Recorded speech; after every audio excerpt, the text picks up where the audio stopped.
It's going to be amazing to be there one day, not just one day, but forever and ever. The new Jerusalem. What's it going to literally be like? I mean, it's described in the book of Revelation. What's it going to be like? Is there actually going to be a heavenly city that comes down on the earth? And after the millennial kingdom, after Jesus rules and reigns on the earth for 1,000 years, those of us who understand the scriptures to say that, then the climax for eternity, forever and ever and ever, in our resurrected bodies, without sin, without pain, without suffering, without heartache, forever and ever and ever and ever, being with the Lord, who will dwell right there. You won't need a light because God will be the light, the new Jerusalem. What's going to be like? Let's take a look. Revelation chapter 21. Let's see what is written there. Revelation 21. Then I saw a new heaven and a new earth.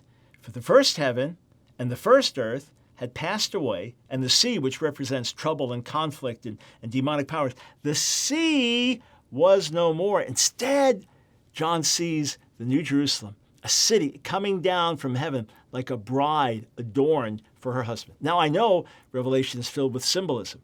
I know Revelation is filled with visionary language. But this much we know. This place is like no place we've ever seen. We cannot imagine the glory, the splendor. Come on, the streets are made of gold. There's the story about a rich man who made a deal with the Lord that when he died, he could bring one thing into heaven with him. And when he gets to the pearly gates, of course, this is a silly story, he gets to the pearly gates, and Peter, he's traditionally sitting there saying, what do you got? He's got this giant, he's pulling this giant load. It's massive. And it's gold. He saved gold. He's bringing all this gold into the New Jerusalem. And Peter says, what you have in that bag? You can't bring anything in. He says, no, I got a special arrangement with God. Check it out. So Peter looks in the ledger. Yeah, sure enough, there it is. So he painstakingly opens it. It's worth tens of millions of dollars. He opens, takes the thing out. Peter looks at him and says, why did you bring concrete? Yeah, the streets are lined with pure gold. But above all, we're going to see God's face. We're going to see him. We're going to be with him. We're going to be in a place with no death, with no pain, with no sorrow. So in that sense, heaven comes down to earth. The presence of God comes down to earth. And isn't it striking that it's not called the new Rome?